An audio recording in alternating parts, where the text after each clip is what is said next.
इस वीडियो में दोस्तों हम लोग इमरान प्रतापगढ़ी और बैरिस्टर असदुद्दीन ओवैसी के बीच में आंकड़ों के बारे में देखने वाले हैं। कौन बड़ा नेता है, आंकड़े क्या कहते हैं, किनको ज़्यादा अवार्ड मिला है, आइए एक-एक करके देखते हैं क्योंकि दोनों ही सांसद हैं।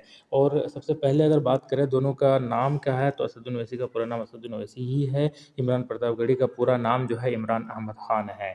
इनकी एज की बात की जाए तो 54 साल असदुद्दीन ओवैसी साहब का एज है, जबकि दूसरी तरफ जो है 38 साल जो है वो इमरान प्रतापगढ़ी का जो है एज है। इसके अलावा राजनीतिक दल की अगर बात की जाए तो असदुद्दीन ओवैसी साहब एमआईएम पार्टी से ताल्लुक़ रखते हैं, वहीं पर इमरान प्रतापगढ़ी जो है वो कांग्रेस से ताल्लुक़ रखते हैं।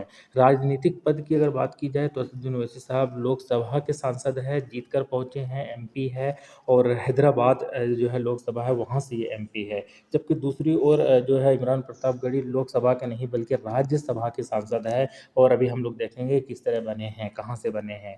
इसके बाद अगर हम बात करते हैं क्वालिफ़िकेशन के कितने पढ़े हैं, तो बैरिस्टर साहब जो है भाई एलएलबी की डिग्री इनके पास है, बैरिस्टर है ये, वकील है ये और इनकी पढ़ाई उस्मानिया से तो हुई ही है, लेकिन बाद में जो है लंदन से भी हुई है। इसके अलावा इमरान प्रतापगढ़ी की पढ़ाई की अगर बात की जाए तो ये हिंदी साहित्य से एमए किया हुआ है इन्होंने, मास्टर डिग्री किया हुआ है एमए हिंदी साहित्य पेपर से। इसके अलावा राजनीतिक छवि की अगर बात की जाए दोस्तों, तो असदुद्दीन ओवैसी साहब जो है एक मजबूत वक्ता है, बहुत अच्छे स्पीकर है, ज़बरदस्त स्पीकर है, इसमें कोई भी शक नहीं है।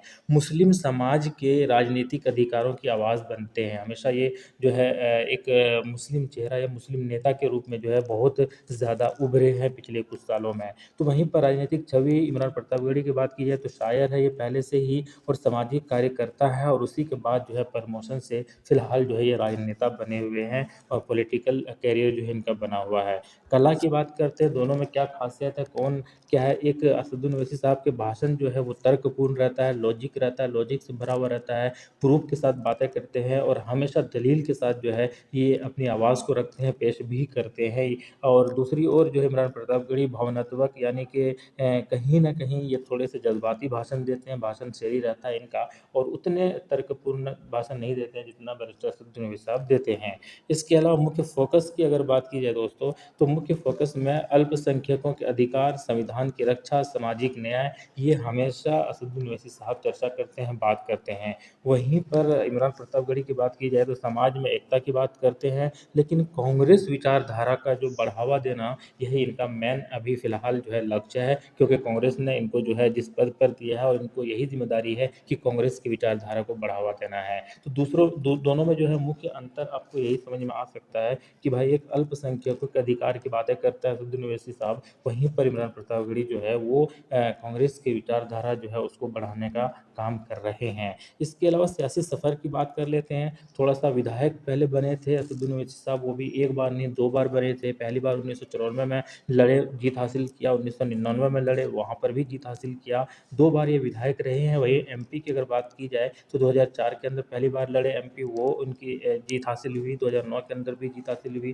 2014 की लोकसभा के अंदर भी जीत हासिल हुई, 2019 के अंदर भी जो है ये एमपी बने और 2024 के अंदर भी एमपी बने।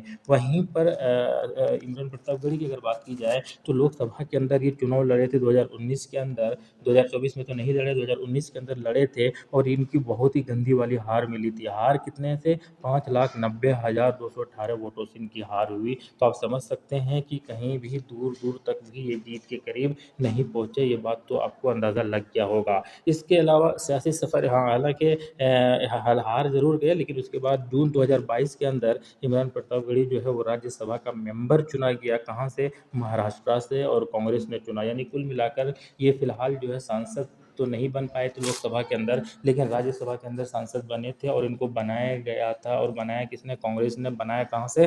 तो महाराष्ट्र से बना था। तो कुल मिलाकर भाई असदुद्दीन ओवैसी साहब के आस-पास भी नहीं है सियासी सफ़र में और पॉलिटिकल करियर की अगर बात की जाए इमरान प्रतापगढ़ी की, और ये राजनीति जो है हमेशा असदुद्दीन ओवैसी साहब को ऐसा बोलते हैं या उनको ऐसा दिखाने की कोशिश करते हैं कि लगता है कि इमरान प्रतापगढ़ी के सामने असदुद्दीन ओवैसी साहब कुछ नहीं है। ये उल्टा करियर है इनका, ऐसा लगता है। आता है जब भी इमरान प्रतापगढ़ी बात करते हैं असदुद्दीन ओवैसी साहब को लेकर। इसके अलावा पुरस्कार की अगर बात कर लेते हैं तो पुरस्कार तो पॉलिटिकल करियर में भरमार है असदुद्दीन ओवैसी साहब का। सांसद रत्न अवार्ड मिला था 2014 के अंदर इनको, लोकमत पार्लियामेंट्री अवार्ड भी मिला था 2013, 2014, 2022, 2021, 2019। तो अवार्ड तो भाई इनके पास तो बहुत ही ज़्यादा है। और बेस्ट जो है सांसद रत्न का भी अवार्ड मिल चुका है। सबसे ज़्यादा सवाल पूछने वाले संसद के अंदर वो भी बन चुके हैं। सबसे ज़्यादा मुस्लिम का इशू उठाने वाले वो भी बन चुके हैं। सबसे ज़्यादा आवाज़ अल्पसंख्यक आवाज़ बनने वाले संसद के अंदर वो भी बन चुके हैं। तो कुल मिलाकर हालांकि देखो इस चीज़ में नकार नहीं सकते हैं लोग